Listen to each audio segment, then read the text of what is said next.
dollar for that health care payment. So it's really a matter of understanding, educating people, what vehicles are available, what amount they need to save, and hopefully help them plan for those health care expenses, especially when it comes to keeping their retirement assets intact for other purposes. So when we talk about removing barriers, I think it's part of educating the financial advisors as well as the individuals as well as the employers to help maximize the opportunity for people to think about this. And then there's long-term care. Long-term care is a topic all to itself that we could get into, but it's certainly going to have to be factored in to estimating what those health care expenses are going to be. One of the biggest things that I deal with all the time when I'm talking to individuals is that they think once they reach age 65, they're home free.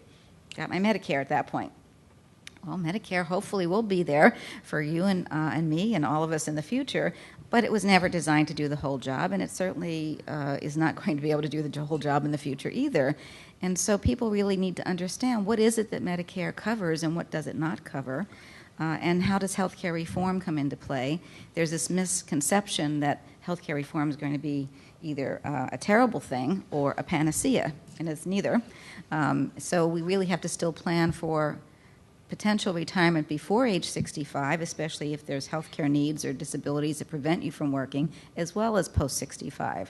And even when we think about Medicare-eligible folks, Medicare is just not going to do the whole job and never would be able to do the whole job. So I like to be able to bring it home on an individual basis and say, how much should you be thinking about health care as being a component of your total retirement income? And there are varying studies, but they're mostly falling into this category that between a quarter and a third of your income in retirement will be paying for out-of-pocket health care expenses, not covered by Medicare. And I really don't know if people are really planning for that. Are they really estimating income needs when they think a third of it could be carved out just for health care? Even the calculators, and there's a plethora of them available, are not necessarily factoring in a third of that income dedicated just for that particular expense in retirement, potentially. And people don't even really know about Medicare cost shares as they are today.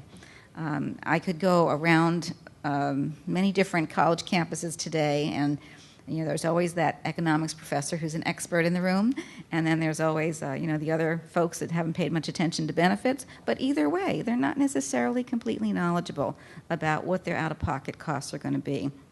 I mean, Medicare Parts A and B deductibles alone, $1,132 a year is a deductible for the Part A benefit, $140 for the Part B benefit. That's just this year, by the way, 2012, and that's always going to be indexed in the future. Part B premiums.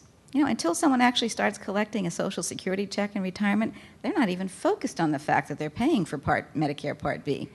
And it starts at least $1,199 a year for those premiums coming out of your Social Security check. And that's if you're in the income bracket that is not indexed.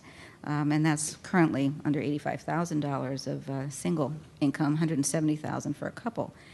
In fact, I have a few friends who are in a good position in retirement, and they're just appalled that they're paying 3 times that amount for Part B premiums because they have reached different income thresholds that they didn't realize was going to kick in to put them in a category of paying much higher Part B premiums. Then you have Part D. We all know that Part D was an extension of Medicare for prescription drug coverage. However, it was never really completely funded, and it actually is privatized in a sense because it's really delivered through private plans that are approved by Medicare that you purchase as an individual.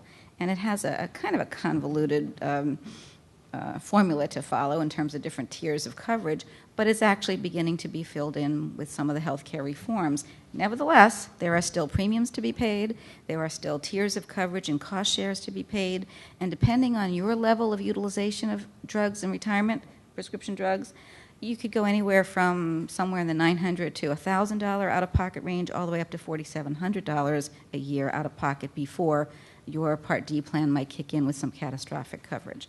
So we're really looking at different levels of out-of-pocket